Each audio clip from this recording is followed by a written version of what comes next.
Good evening. Welcome to Right Talk with Mike Lee. Back here for another Monday evening edition. I've had two people here, and I'm pretty sure they are my friends. This is Karl Lentini on my left, and Gary Teal on my right. I guess we're friends because we've both been in the trenches together. I was recruiting you to try to get you in the trenches.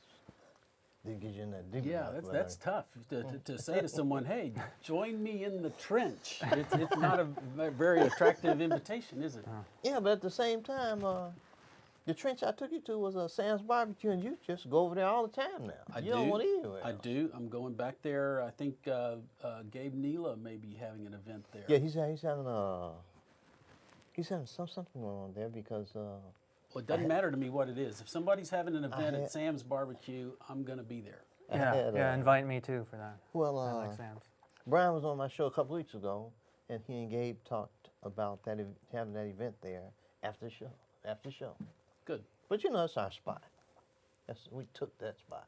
You know, and this is a town with great barbecue, no question about that. There's lots of good barbecue. I like to go to Cooper's, which is near our new office.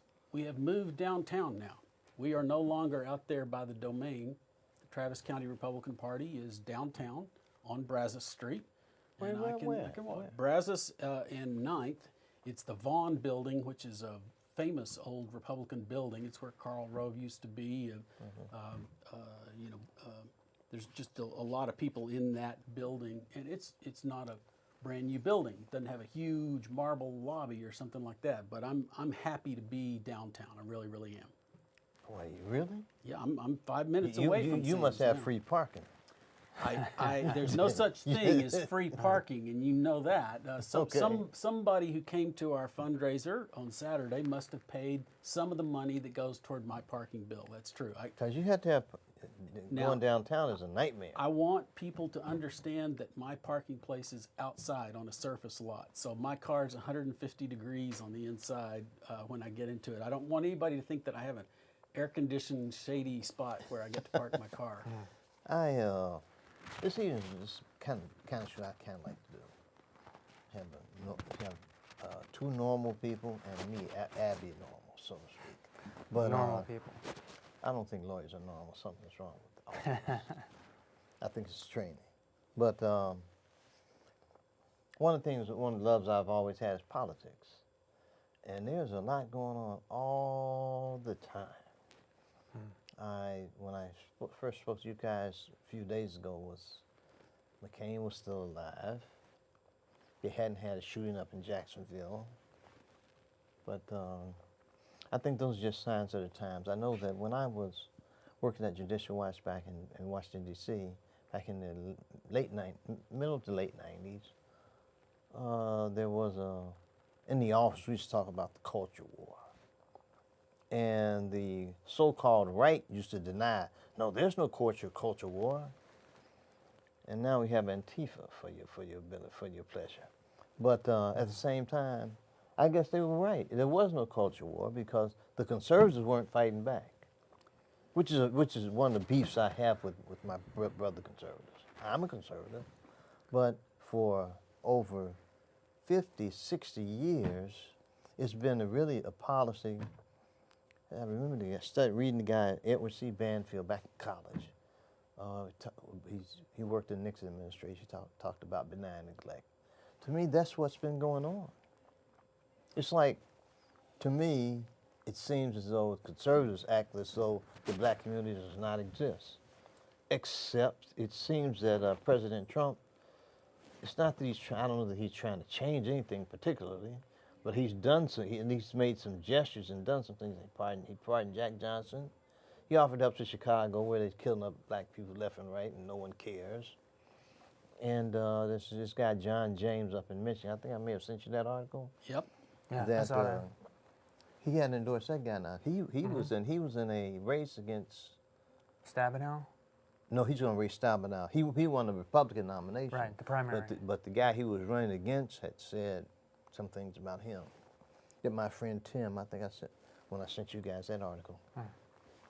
I have a friend, Tim Hoyles, who's lived in Michigan for quite a while, at least the last 30 years. And he said he had heard of the guy, but he says the guy won't beat Stabenow. But, you know, in an election, anything can happen. It certainly can, and I think there could be a red wave this year. You know part of my story. I've lived most of the last 30 years in Washington, D.C., and I admit that up until the election of Barack Obama, I was pretty complacent. I knew a lot of very successful, wealthy, powerful African Americans, and I lived in a city with lots of foreigners and lots of, there just wasn't this kind of tribalism. It's a national city. It was an international area, and you were respectful to other people, even if you didn't respect their politics. And there were people there, communist Chinese people representing their own country and all that. But what I'm saying about African Americans in D.C., they made up about 50% of our executive committee, for the state executive committee, The state Republican executive? Republican, and they didn't make up 50% of our voters, but Okay. but you know, that's a place where there's very little diversity. In Washington, D.C., there's very little diversity, because what you've got is you've got these very well-educated and prosperous people on one side of town, and you've got this other group that can't get jobs, and that's the only two kind of people there are there. There aren't any farmers. Just have a top and a bottom. Just have a top and a bottom, and the average income is way above New Jersey or California. It's stratospheric, and that's when it's averaged in with those areas of the district where I lived most of my time there that are depressed, and we had 20% unemployment. But in D.C., you had, I think, or I thought, I'll put it that way, I thought that in the late part of the last century and in the early part of this century, I felt like we had come a long way. And You mean as a country? As a country, I felt like there was law in place that guaranteed equal rights, and that we didn't have equal rights yet because there was still the legacy of hundreds of years of slavery. You don't fix that one day. You don't just say, oh, sorry, we've kept you out of college, and we kept your grandfather out of college, and we've kept you in your own area of town, But now and now we're going to throw the switch. You get in the race and we're even. Right, And right. it's not- that's- we'll that's let you not the we'll let truth. you in the door, and so when it's a real trap, because you want to say that there should be a level playing field for, let's say, CEO of some big company. Black man and a black woman should have the same chance as a white man and a white woman. But for that to really be true, you have to argue that 60-year-old person, whoever they were of those four people, had the very same opportunities when they were starting out 50 years ago. When they were in a third grade, were they in the same kind of school? When they went to college, did they go to the same college? When they were just talking to their teachers, were their teachers telling them the same things? This is what you can do someday. And probably the answer is no. It's just no. But until Barack Obama, I felt like we had made a lot of progress. And then You said until because I listened to an NYU You mean up professor. to that point? Up to that point, I felt pretty good. And then after the election of 2008, I went to the press club, National Press Club, and there was a speaker there from NYU, and he said that McCain got 44% of the vote, and that proves that 44% of Americans are racists. And I thought, you're a college professor. You can't believe that. You can't argue that. If Barack Obama were a Republican, would he have said the same thing? If he were a Republican who got elected by a majority of Americans, would he have said the same thing? They certainly don't say the same thing, because I like to point out, if Republicans are racists, they are the blindest, stupidest racists in the country, because they have elected people of color time after time after time.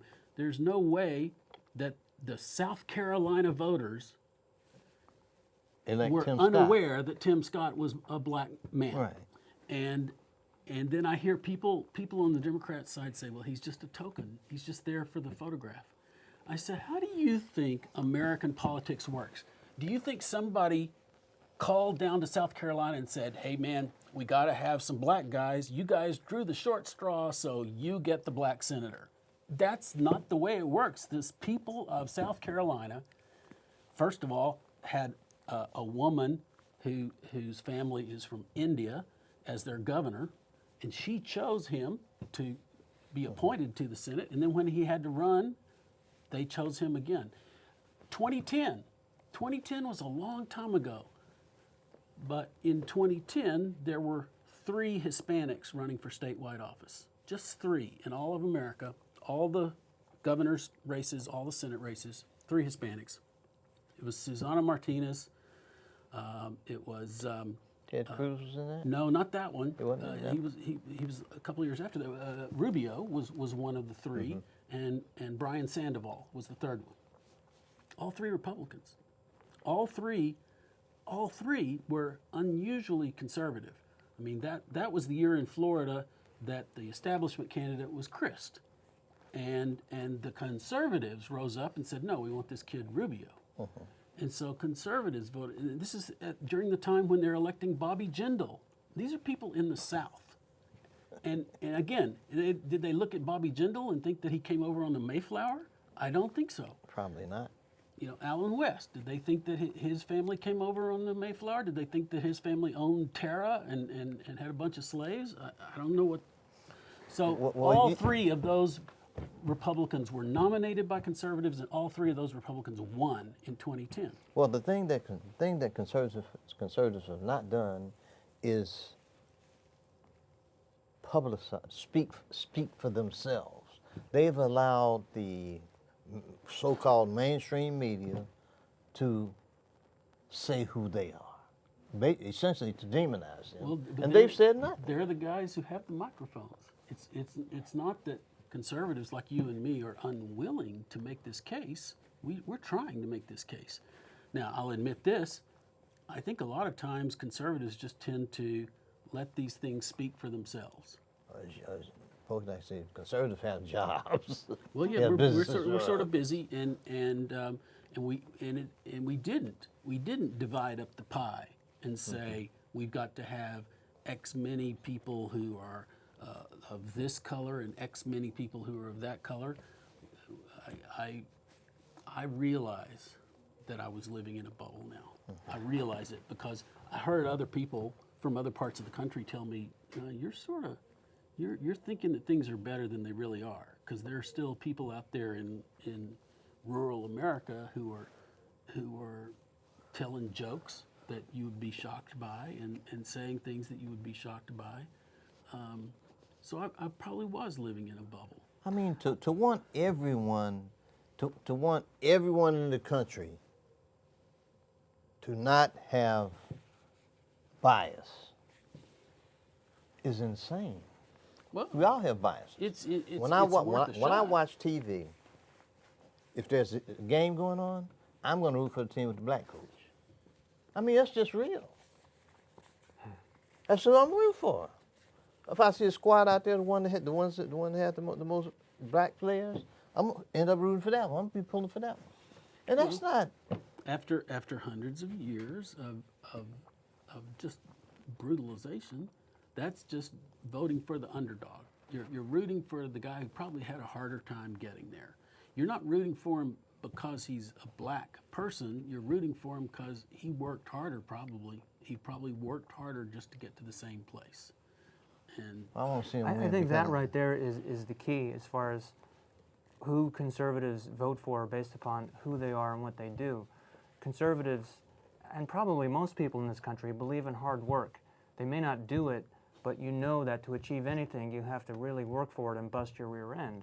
And when you see someone else who has done that, and you perceive that someone is of a minority class or an underprivileged class, whatever that may be, you may be more inclined to vote for them because you think that they had to work harder. May or may not be true. But if I could say something regarding the so-called racism business, I think people make that claim because, one, you can't argue, well, I guess you can't argue with success, but you can deny it. And the way to deny the success that conservatism has in terms of economics, uplifting all people, is just to make this racist claim, which distracts people to focus on that and gets people to have to respond to it, when the reality is conservatism in terms of economic policy is great for everybody. Everybody does better. Everyone benefits. And the other thing about it, I think, is people who are conservative are generally not activist and not in your face and not vocal about things that they may be upset about. It's like they have to be really, really upset about something before they, like Tea Party people, before they get out and become really in the streets and waving signs and activists. And we've seen that in the unemployment figures. The unemployment figures are better for Hispanics and African Americans Than they've ever been. Ever been. And I do this thing on Fox when I'm substituting for Matt. and about a week ago they said, well, Omarosa says there's some tape, and there's some tape of the president using the N-word. So what? And they said, what if that comes out? Will it be time for him to resign? For what? I said, no. I said, is it okay? No, it's not okay. Does it bother me? Yeah, it bothers me. But I'll tell you what, if you look at the effect that he has had on the economy, this is what Democrats should be worried about, because they are appalled. Didn't Bill Clinton say it's the economy stupid? It's the economy stupid. And that's how he beat Bush. It still is, and people. Well, I have a brother who is a Baptist deacon in West Texas, and he and his wife. My brother has not been divorced twice and married younger women every time. my brother does not grab any woman by any part of her body ever. And so does he endorse some of the personal things that the president has done? No. But would he rather have this guy than any Democrat you can name? Absolutely, he would. And that's what I think the Democrats don't get. They think that we're going to impeach the president because he's not politically correct. He's not politically correct. So if we just, and that's a good thing, I think. I think he's more relatable. Like the comment about S-hole countries. Well, yeah, that's how people talk in bars and the barbershop and your garage, sitting there. We've become so sensitive and so soft. Actually, everything is an aggression. You say something, if somebody's going to say something someone doesn't like, and that's an aggression. That's an offense. I've been sort of obsessed by that this year. I feel like there are two ways to look at the world. You can look at what's really, really happening and judge things based on facts. Or if most of your facts are taken care of, if you're not a hungry person, if you're not someone who has to sleep out in the rain, then you can start paying a whole lot of attention to your emotions. And I feel like that's what Democrats do. They say, we have Hispanic citizens who are scared. And I say, who's scaring them? Because it's not me. You're telling them that the administration's coming after them. It's not me. And in point of fact, there are no American citizens who've been rounded up and deported. Right. There never will be. Never, ever, ever will be. And I think that if you look at facts, I mean, this is a very delicate conversation in a way, because somebody who knows me is going to see this and say, man, you sounded so bad. You sounded so bad because you're just telling people to man up and what's wrong with that? Well, I heard it because they want everybody to woman up. They want everybody to be women. That's really what they heard want. a joke that there was a pill. They said there was there's a course over at I think it's at UT where they're trying to see that masculinity is a mental illness. Right. So what's that mean? Want everybody to be sissies? Well, I think that we did have president that was we do have such immense wealth and comfort that now people aren't as worried about having wolves come in and chew their children up. They've got to worry about something, so they worry about stress. And they say, oh, I'm not sure, I know, I've got food insecurity. Food insecurity is an interesting thing. It's not the same as being hungry. It's something they're measuring now, and they're saying people are not sure where their next meal is coming from. Well, I think this general softening of Americans, I think this is what gave rise to she was the flavor of the week a couple weeks ago. That Ocasio lady who knows nothing about nothing. A 20-year-old numbskull. I mean but she got the votes. They're just she beat the powerful incumbent Democrat. There is a fashion of people who are saying, we've got plenty of money, nobody should be poor, let's just spread out all the money and then everybody can be rich. And it's just fantasy. It's just plain fantasy. There's a lack of education, too. I mean, if you're advocating Democrat socialism, whatever that is, or socialism, or any form of Marxism thereof, you have to be either just lacking in a good, solid education in economics and history, or if you do know those things, then we should really, think twice about those people. Maybe we should round them all up and offer them a free vacation in Venezuela for the next 2 weeks. I cut my teeth, my political teeth, initially working in Democratic politics. Mm-hmm. And I was speaking with Bill Oliver. He ran Jimmy Carter's presidential campaign in Texas. And I was working with him on, I think we were working on Mickey Leland's campaign at the time. And we were just talking one night, just around the house, just talking. And I say, well, essentially you're saying take from the rich and give to the poor. That's Robin Hood. That's essentially Robin Hood. And Robin Hood, to my knowledge, never made anybody rich. That's right. If you take from the rich and give to the poor, you just have a poor person who's going to spend it up, just like they did with the stimulus. Who got rich off the stimulus? No, the banks. And The people already had money. And the Democratic economists know that. They know that very well. They know that we have trapped poor people. As I speak to people who are on public assistance, just go and ask someone, how much money can you have in the bank before you lose your benefits? They know the answer to that. How much money can you make in a month before you lose your benefits? They know that number. They know that number. And so if you get a tax rebate, what do you think we do to a poor person who goes into the office and speaks to the government employee and says, good news, I have saved $2,500. I've got it in the bank and I got a raise. We tell them, well, you're a fool because we're cutting you off right now. Boom, good luck. We cut you off of aid. And I think that we trap people. So if we do give them a $500 tax rebate, they need to go spend it. They know they need to go spend it, and quickly, because it can't be in the bank or they will lose some benefit. And they just know that. And Paul Krugman, who I really want, I am so angry at this guy because I think that he is so disingenuous. He's this Princeton economist who is now basically a Democratic Party spokesperson at the New York Times. And he says this. He says that the Republicans are taking food out of the mouths of babies because they want to cut back on food stamps. And then he sort of loses track of his argument. And then later in the piece he says, well, not really, because Americans do have enough money for food. If we give them food stamps, that frees up some of their other food money so they can spend that on other stuff.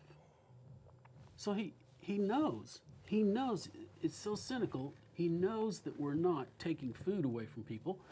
We're making their lives a little easier. If you don't have any money for anything but food, you buy food. If you have a little extra money, you can buy food and then buy some other things that you want to buy. And so that's what food stamps does. Is nobody thinks that $139 a week is going to get you a steak dinner. It's not enough to live on. Nobody ever said it was. It's SNAP. It's supplemental nutritional assistance. It's supposed to be just a little extra to tide you over, and it frees up some of what money you do have to buy something else that you want to buy. Let me ask you this. If there is enough money in this country to pay everyone to make sure no one's starving, which I think there probably is, who says the government's got to run it? They've already been spending trillions on poverty programs, and we still have poor people and homeless people. I mean, I lived in Los Angeles for many, many years, and in the time I was there, from when I moved there to when I left, I would say the amount of people I saw living on the streets grew in the time I was there. In the face of immense wealth in Los Angeles and Beverly Hills and limousines and Silicon Valley, it doesn't work. Well, there are better ways to do this. I want to back up a little bit and make sure that all those people who are planning to write me a letter saying they're not my friend anymore, I believe in helping people who can't help themselves. There are Americans who have mental illnesses. There are Americans who have physical disabilities. There are Americans who are addicted to any of a dozen different substances, and they would really like to stop, and they can't. And those people we need to help. I'm all in favor of helping people who can't help themselves. And I think most Republicans are.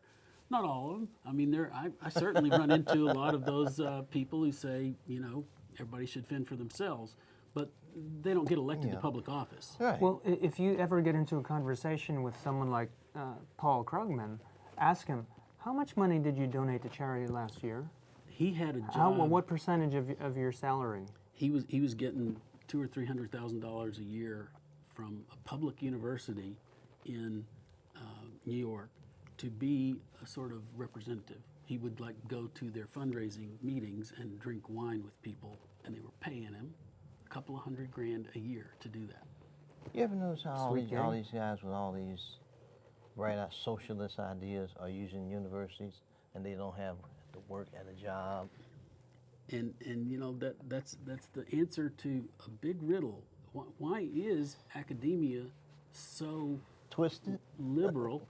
Well, I think it's fairly straightforward. They're I think that twisted. if you're 20 years old and you're a hard worker and you want to make something out of yourself, go become a doctor, become a lawyer, become an engineer, go to work.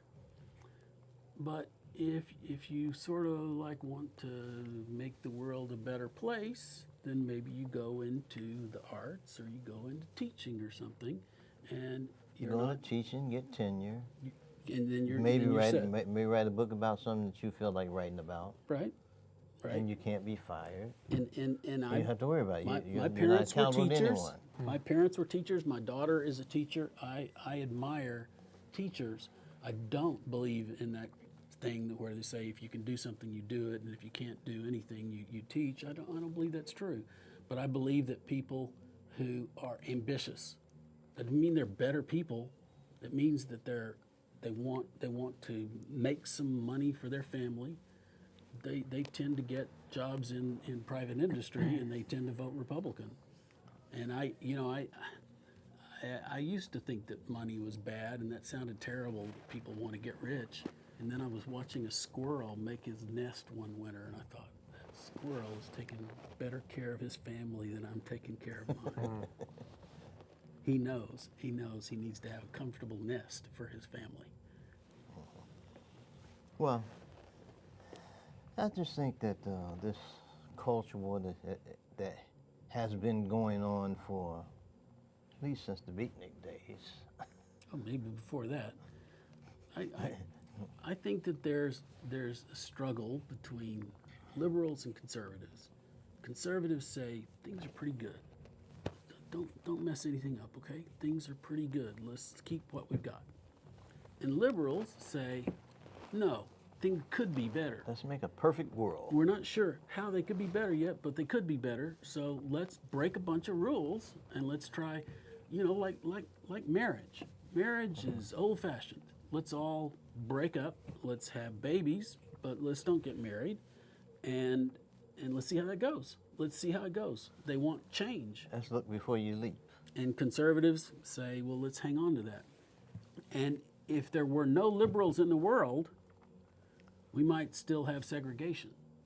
I am willing to say that liberals sometimes are right. They see something that is wrong and they want to change it, and they push and they push and they push. And conservatives slow them down a little bit. And if everything works out well, you do get rid of the bad stuff and you keep the good stuff.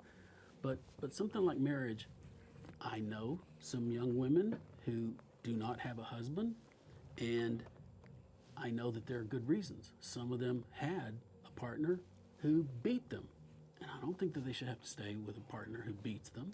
Some of them lost their partner for some other reason. I'm not criticizing women who have the means to raise a family by themselves. many people who I work with would certainly criticize a woman like an actress who decides she's going to adopt 3 children but just not get married. That's not a good thing to many people. To me, what I really get surprised about is that liberals will say, well, a woman needs a man like a fish needs a bicycle, so let's just all be free and let's just all get our own apartment. And then they say, and household income is going down. And I say, you just made twice as many households. This is math. Yeah. If you had 2 people living together making one income and sharing the rent and the food, you would have a certain household income.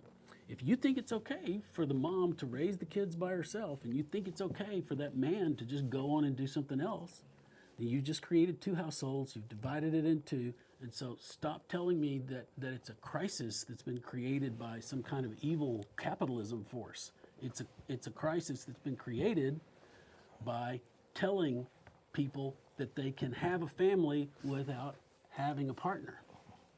Well, I'm waiting for someone to marry their horse. It's coming. I was reading a few weeks ago about what the LGBTQ confused crowd, as I call them. They now want to add minor attracted adults. Minor attracted adults? Yeah, pedophiles. Yowzer. Yeah, they want to call themselves minor attracted adults and they're trying to get in on the LGBTQ movement. They're nuts. Well, let's see how far that goes. Huh? I mean, that's just repulsive to most people. It's sick, man. Call it what it I'd is. rather they expose themselves. Let us know who they are so we can deal with it. I said that about HIV people. They put it in the paper so you can protect yourself. They'll put them out there just like put sexual predators. Hey, it's a dangerous world out there. It's a dangerous world. But I think in the search for perfection, you have to use a little common sense. It can't just be, oh, this seems like a good idea. Well, have you thought about how that might work or might not work? But just to try something just for the sake of trying something, without regard to cost or without regard to consequences, just makes no sense. And that seems to me that the road that many liberals seem to go down. And I'm trying to stay out of the argument that there is a very important argument to be had in churches or in coffee houses, wherever people want to debate. They can debate about whether it's a good idea for 2 women to raise a child or for 1 woman to raise a child by herself. What I'm talking about is not whether they're bad people or good people. I'm really trying to think of what's good for the kid and what's smart. And I know I raised 2 children with their mother, and it was a lot of work. And from that point of view, I respect single people who are raising children because I don't know how they do it. I don't know how they do it. It's nearly impossible to do it with 2 people. So doing it with 1 is hard. And so I just think that when we have tax policies, which we have less of than we used to, but when we have tax policies that discourage people from getting married, when we have a social environment that tells people, oh, well, you got pregnant, so go ahead and have the kid. It's You okay. don't need to worry about having a second bread on her. What I would say to them is, okay, well, I don't know. It's up to somebody else whether or not you're going to be punished forever. I'm not telling you you're a bad girl. I'm not telling you you're a bad boy. I'm telling you that if you guys get together and you raise the child and share expenses, Probably have a better outcome. it will have a better outcome for the child and a better outcome for both of you. And if you are stable and everything is going well and you've both got good incomes and you decide that you need to split, that goes back to the other people, not my job. I don't tell people whether they ought to stay married or not. That's a tough question. But I do know that it's simple math. If two people live together, they can provide. They play tag team on the kids. I did this. It's like you watch the kid, I'm going to take a nap. The old common sense thing of two heads are better than one. Two heads are better than one. Sometimes you need someone there with you to say, it's time to wake up. It's time to get up out of that bed. I know you want to stay in bed, or please turn off the television. I know it's the playoffs, but your children are at the bottom of the swimming pool, so please get up and go do something. So, it helps to have two people. There's something that you mentioned a while ago about the president sometimes politically incorrect language. I was on Anderson Cooper, so on CNN, they had when Trump had a rally here in Austin, I was asked to round up a bunch of people to watch his speech, and we were gathered together at a hotel downtown somewhere. And I said, and they asked how many, I think out of the 25 or maybe 30 people in the room, there may be five Trump supporters. I was one of them. And he asked me, I said, and I said it then, I said it now. I said, I don't care what President Trump or any other white man says. Somebody said, you should say any man, I'll tell with that. I said, I don't care what Trump or any other white man says. I don't care what you say. I'm more concerned with what you do and whether or not you're going to get in my way. All I want to do is, I want to just stay out of my way and let me be all I can be, whatever that is. Well, that's one of the things that it's really hard for Republicans, because sometimes our message seems to be, vote for me, I won't do anything. Put me in office and I will take a nap. And Democrats have an easier job. They think that government can solve all the problems. The way it solved racial problems. The government solved them, didn't it? They solved them. There are no more racial problems because government solved them.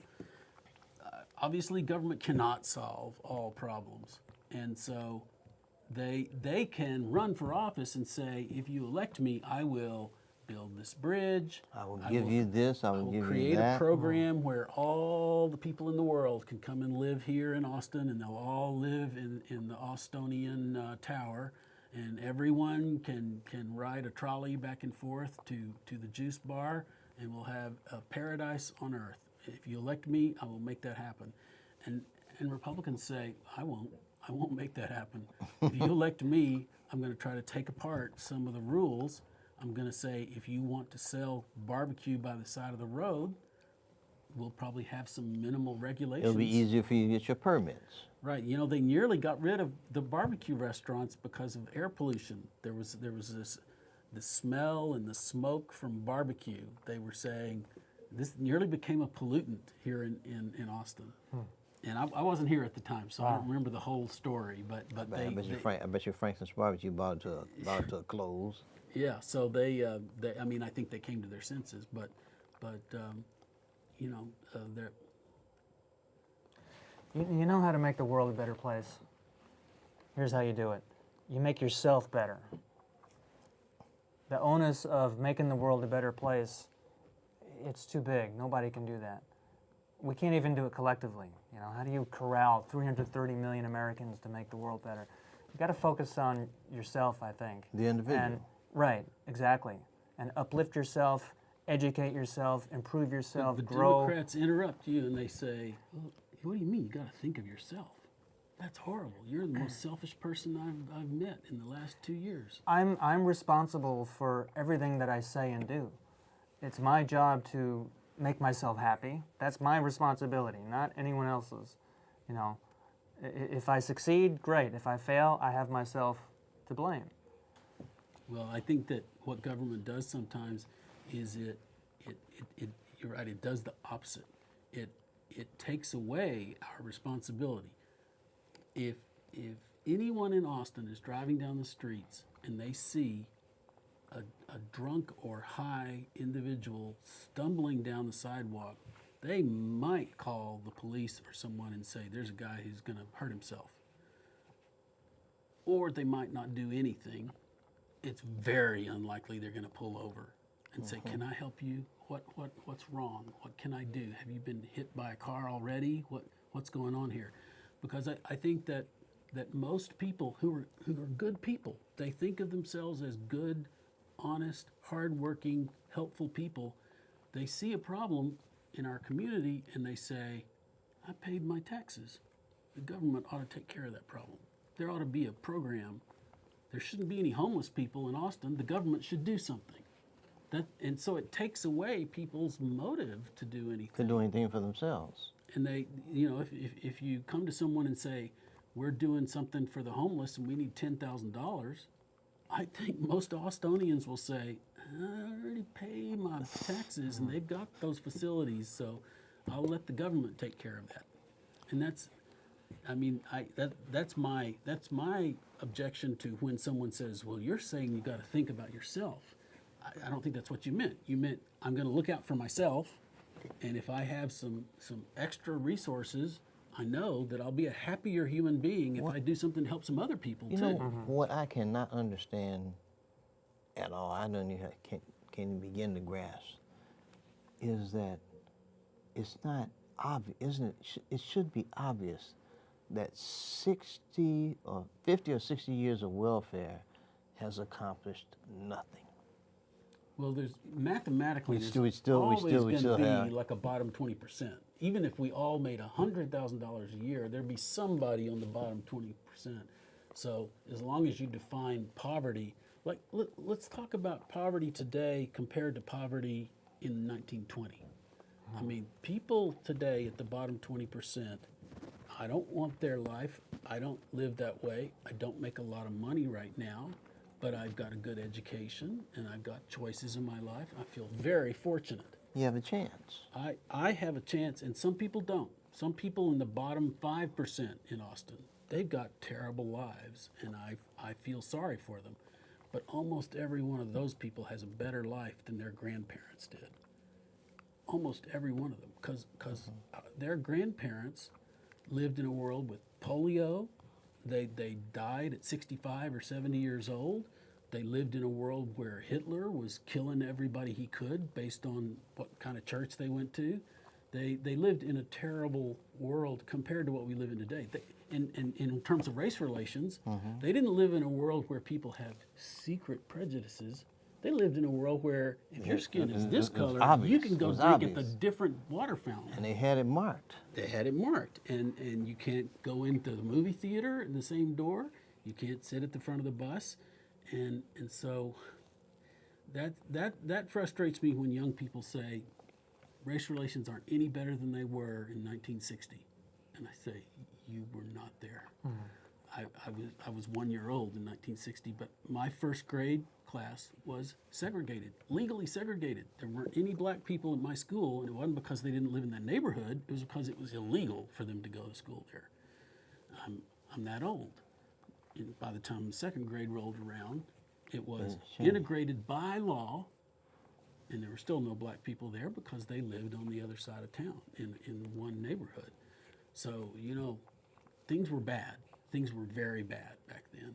Things are better now than they were. And I think that we don't recognize that. I give liberals credit. It's like you say, they want the world to be perfect. And that's probably good. They push. They say, here's what's still not fair. Let's try to fix this little thing. And they were saying that in 1960, and they've made the world a better place. And they're still saying that now. And I give them credit because they're why things are better. But that doesn't mean that they're not better, because they are better. They're a lot better. They're a lot better than they were when you and I were born. That's all I'm saying, is that things have gotten steadily better, I think. Yeah. I think so too. There's never going to be perfection in everything, but if you look at American history, it started out great with the Constitution and the principles. I think finally people got it right as far as what kind of government to put together that gives the most amount of people the greatest chance at freedom and to build a better life. And America's just been getting better and better since then. We've had our problems, of course, always going to. What country doesn't have problems? What person doesn't have problems? Or And family? we've made 30 or so changes to that Constitution and Sure. made it better than it was. Exactly, and we can be even better from this point on. But you don't need to throw out the whole system and start with something else that has never been proven to be any good. I want to mention something. I study a martial art called Hapkido, and one of the tenets of Hapkido, amongst many others, is perfection of character. And it's something that you don't ever really achieve because no human being is perfect. But even if you become a master in the art, it's not that you do everything perfectly all the time. You master certain things that you can do well most of the time. You can still make mistakes. You can still screw up. You can still be defeated in a combat situation. But it becomes your responsibility to do your very best at all times in all aspects of life. And that also makes you kind of a role model, because you know other people are looking at you and interacting with you, and it just forces you to set the highest standard that you can for yourself. Well, Amen. to a small degree, it seems as though there's been a movement away from personal responsibility. You're not responsible for anything. Someone else, the government or someone else is responsible for this, that, and the other. Right. If there's something And wrong, the government is going to work on it. If there's something wrong, somebody else is supposed to fix it. And that's We'll pass a regulation, and if you're not a good person, we'll fine you or we'll put you in jail. So we'll make everybody a good person by having more regulations. we'll have a lot of political prisoners. But I mean, that's essentially what you're doing when you regulate. And I think that, when you talk about regulation, you get to too much regulation. If there's so much regulation, the more you have regulation, the less you have freedom. An hour ago, I was Isn't that what Reagan said? The way Reagan put it? That's what you have. I was on the other show where we're talking about a candidate running for justice of the peace and how the law tells you what you have to do, and you can either be the kind of person who would never break the law because you're a good person and you just don't even come close to breaking the law. But we also have this tradition where if you know what the law is, then you pay your lawyers to help you go right up to the edge, right up to the edge. You say, I'm still not breaking the law. I'm still not breaking the law because I'm just barely not breaking the law. And we got 8 minutes. Let me spend 1 minute. I got to tell a personal story. I was in college. I was going up I-35 access road a mile from here, and I turned left on 5th Street, which is one way coming this way. So got pulled over by the squad car, and this woman said, "You're getting a ticket." And I said, "Oh, I'm sorry, I'm from out of town." And she thought I was like maybe trying to push back or something. And it was a time when there weren't that many women who were cops. And so anyway, she laid down the law. I got my ticket. So it was expensive. And they said, "Well, you can get rid of it if you'll come to traffic school." So I was living in Fort Worth, but I came back down here for 3 weekends for traffic school. And this is what I learned. In traffic school, there was this guy from Lebanon, and he said, "There's something I don't understand about Americans." He said, "In Lebanon, when we come speeding up to an intersection, we slow down and we look both ways. We be really careful. There are no children, no cars coming the other way, then we go through." He said, "Here, you've got a stop sign. And what I see Americans do is speed up to the stop sign, slam on the brakes, stop, and then go. And they don't look either way because they're following the law. They're following the law, and they're so intent on following the law that they don't have any common sense at all. And so it's like when there's a regulation that something has to be done by April 15th, nobody does it in January unless you're getting a refund.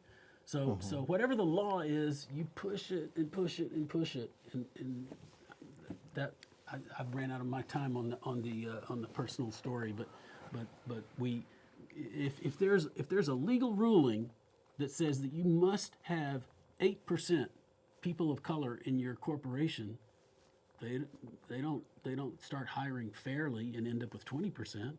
They end up with 8% because that was the ruling, and they're going to get 8%, and then they're going to stop. And they're going to do the regulations and laws should be minimum requirements. They're not supposed to be. Well, they're minimum in nature. They should be It minimum. prescribes a minimum level of contact. It's not aspirational in nature. Right. It's not being as nice as you can be. Right, and you shouldn't It's write don't- laws that don't- require don't- people don't to you- be as nice as they can be because it doesn't work. It doesn't work. Well, you have to take human nature into account. No, we can pass a law. We'll change human nature. We'll pass a law. Isn't that actually what You Marxism don't have to pass wants the law. I to can do? just think it. I can just identify it. Identify my way. I like being on your show. It's just like Well, we're, I like like- we're I watching like- football or going fishing or something. We're just talking. Speaking of football, we didn't say nothing about my boys, the Kneelers. Here comes the director. 3 minutes. My boys, the Kneelers. I love them. You can make millions of dollars a year playing football, and you're gonna protest. You're gonna protest.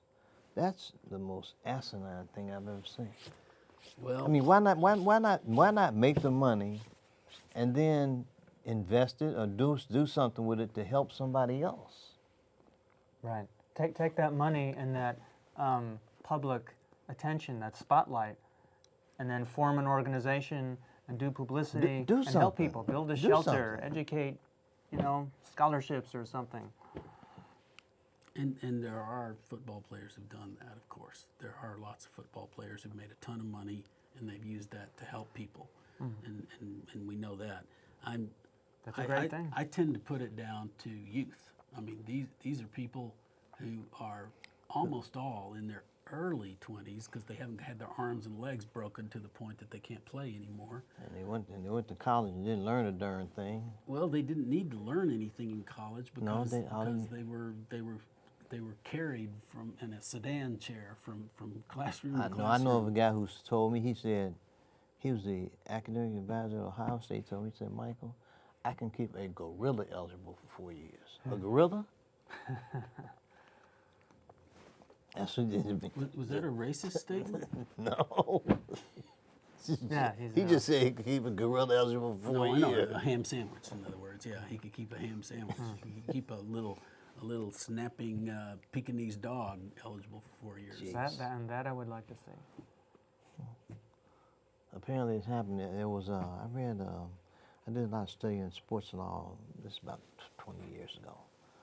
There was a guy who on trial, Gary Anderson, was a hell of a ball player in Arkansas. He was at trial and the judge asked him to read his contract. He couldn't read his contract. I mean, it was just a painful thing to watch. And you realize these guys have just been used, actually. Thank you. I want to thank you two gentlemen for being on my show this evening. Thank you for inviting us. I'll invite you again. I like to talk a little bit. I think if you pull the old show out of the stacks, you may find that I repeat myself. So I may probably said the same things I said last time. Thank you very much. Nope. It's good to see you again, Carl. I think we met at Sam's, didn't we? I think so. Yeah. Yeah.